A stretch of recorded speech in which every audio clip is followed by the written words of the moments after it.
Alright cadets, it's Sergeant Mercado, and I just want to spend about 10 minutes going over the raid, the platoon raid. Alright, so I'm going to reference two diagrams from the Ranger Handbook, and that's part of your references for this semester before going to camp, and continue on what we initially went over during the last class, but go more in depth with what the Ranger Handbook is explaining in its performance steps associated with the diagram. Alright, so I think you already know why you establish a raid from the last class. It's to seize or destroy equipment or personnel or capture someone or something, and then you want to make sure you have a planned withdrawal. The plan considerations, there's no change there. Surprise and speed, coordinated fires, violence of action, and you're going to have that planned withdrawal. So essentially you want to make sure that you're able to get on the objective undetected, so that way the enemy that's here in this base doesn't see you, and you're able to surprise them and accomplish your mission, but then also get out of there in a very effective manner. So now I'm at paragraph B in paragraph 7-17, page 7-15, actions on the objective. Alright, so you want to make sure you occupy this ORP in accordance with your unit SOP. Alright, so if we haven't really nailed down an SOP yet this semester, we want to make sure we're doing that for occupying an objective rally point in your platoon formations. Here at the ORP, just like with other offensive operations, you're going to have to prepare for the leader's recon. So you're going to have to figure out who you're going to take on this leader's recon. Alright. Once you're ready to leave the ORP on the leader's recon, you're going to get counted out by your platoon sergeant, leave a 5-point contingency plan, and then you're going to move to a pre-identified release point or something that you identify on the train. Once here, you're going to do bounding techniques, clover leafing, so that way you're able to get eyes on the objective, confirm and deny what might be on imagery or on a map, note any differences that are important intelligence-wise or meant to see on the objective, while also doing a recon on the support position, the assault position, and your flank security positions. Alright, so from what I'm reading on the Ranger Handbook, once you're done reconning everything, and then you've taken all this down, alright, you move your security element back through the release point while leaving a security and observation team there, so that way they can maintain eyes on the objective the entire time, and they have radios to call you back if there are any changes. There's a technique where you can actually leave your security element out there, but once again, it's up to you and what you figure out in your unit SOPs. But in this example, let's just say the platoon leader takes everybody back with the exception of the security and observation element. Moving back through the release point, they're back at the ORP where the platoon leader is updating everybody on any kind of changes, what you saw, and you're doing final preparations. Once you're ready, alright, you as a platoon leader, you're going to control the movement out of the ORP. Alright, sometimes from what I've seen at camp, some cadets leave an entire squad at the ORP. Once again, that comes down to METC, but it kind of is a huge burden tactically on the platoon if they leave an entire squad, especially when they're conducting a very complex or bigger objective. Alright, so the platoon leader is going to take everybody out of the ORP. In this case, move through the release point. The security elements, they're going to navigate to their security positions and make sure they have the right weapons, equipment, and communication, and they have their 5-point contingency plan. You're going to emplace the support element first, and then probably leave the platoon sergeant with them along with the weapons squad leader at the support position. They're going to make sure their fires can effectively suppress or destroy targets on the objective, and they can get eyes on your assault element as it maneuvers across the objective. So you're going to move with the assault element and then get into the last cover and conceal position before you begin your assault.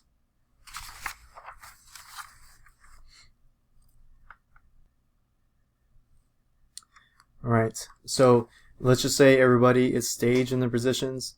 Before you even start anything, you want to just check in via radio with your security elements, so that way you can note any kind of last minute changes maybe they've seen.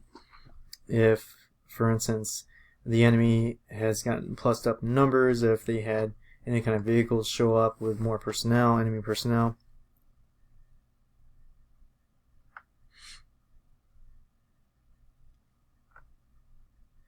Alright, then you want to ensure the assault element is close enough for immediate assault if the assault element is detected early. Alright, so don't be so far off where if you're detected, it becomes a very difficult movement onto the objective.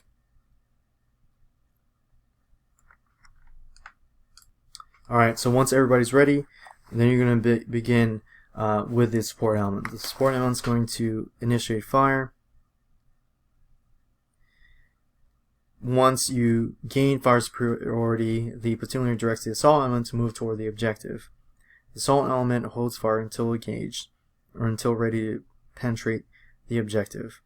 So you're just going to start maneuvering, but don't start firing until maybe you become engaged or you are ready to get on the objective, because you don't want to get you want to start losing ammunition when you don't really have to. The platoon leader signals the support element to lift or shift fires. The support element lifts or shift fires as directed, shifting fire to the flanks of targets or areas as directed in the Frago. Assault element attacks and secures the objective. The assault element may be required to breach a wire obstacle, as you see here. As the platoon or its assault element moves onto the objective, it must increase the volume and accuracy of fires. The squad leaders assign specific targets or objectives for their fire teams. Only when these direct fires keep the enemy suppressed can the rest of the unit maneuver. As the assault element gets closer to the enemy, there is more emphasis on suppression and less on maneuver. Ultimately, all but one fire team may be suppressing to allow that one fire team to break into the enemy position. Throughout the assault, Rangers must use proper individual movement techniques, and fire teams retain their basic shallow wedge formation. The platoon does not get online to sweep across the objective. Assault elements assaults through the objective to the designated LOA. At the LOA, they establish local security and consolidate and reorganize as necessary. They provide ACE reports to the platoon leader and platoon sergeant. The platoon establishes security, operates key weapons, provides first aid, and prepares wounded personnel for medevac. They redistribute ammunition supplies, and they relocate selected weapons to alternate positions if leaders believe that the enemy may have pinpointed them during the attack. They adjust other positions for mutual support. The squad and team leader provide ammunition, casualty, and equipment ACE reports to the platoon leader. The platoon leader or platoon sergeant reorganizes the patrol based on the contact. On order, special teams accomplish all assigned tasks under supervision of the platoon leader, who positions himself where he can control the patrol. Special teams report back to the platoon leader when the assigned tasks are complete. Alright? So, I kind of said a lot there, but essentially, it just kicks off the assault.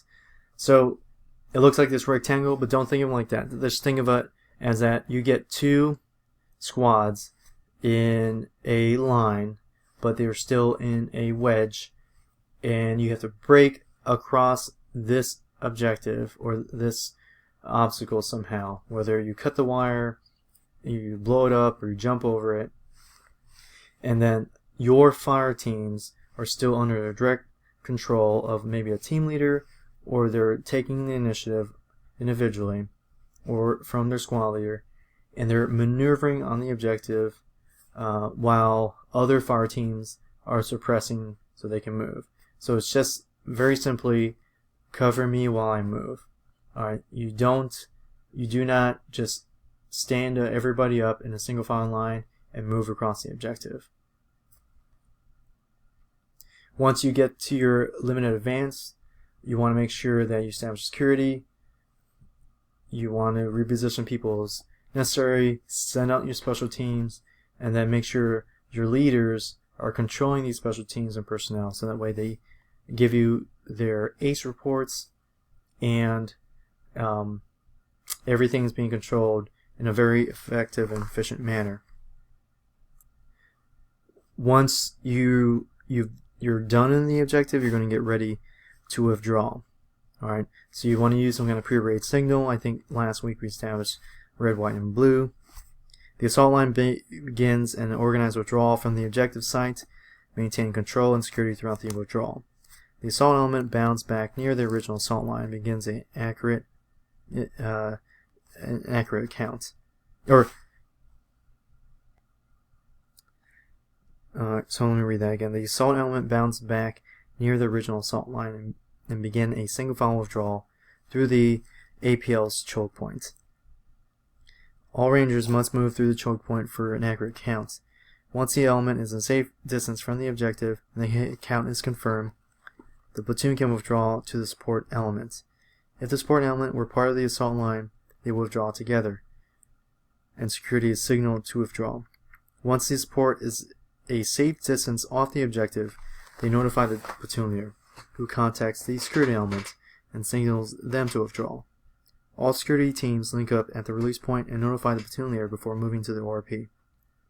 Personnel returning to the ORP immediately secure their equipment and establish all-around security.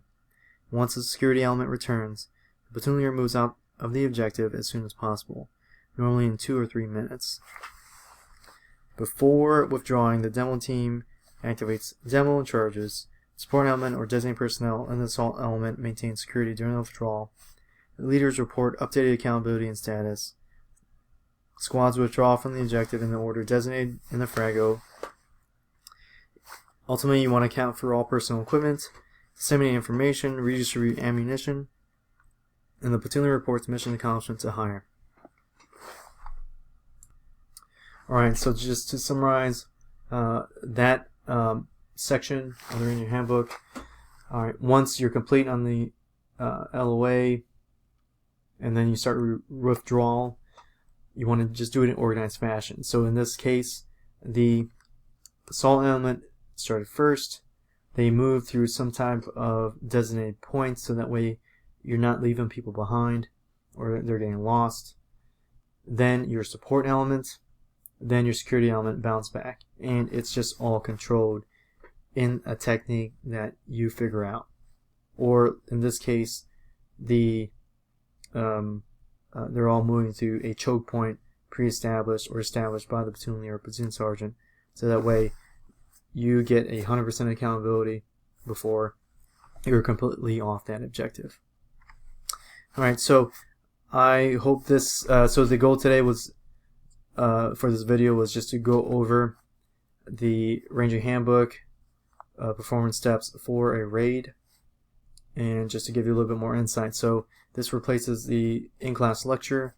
Go ahead and finish, once you're done watching the video, go ahead and hit reviewed on Blackboard and complete any other additional assignments, and just be ready so that way we can go through this in a practical manner during class tomorrow. Thanks and take care.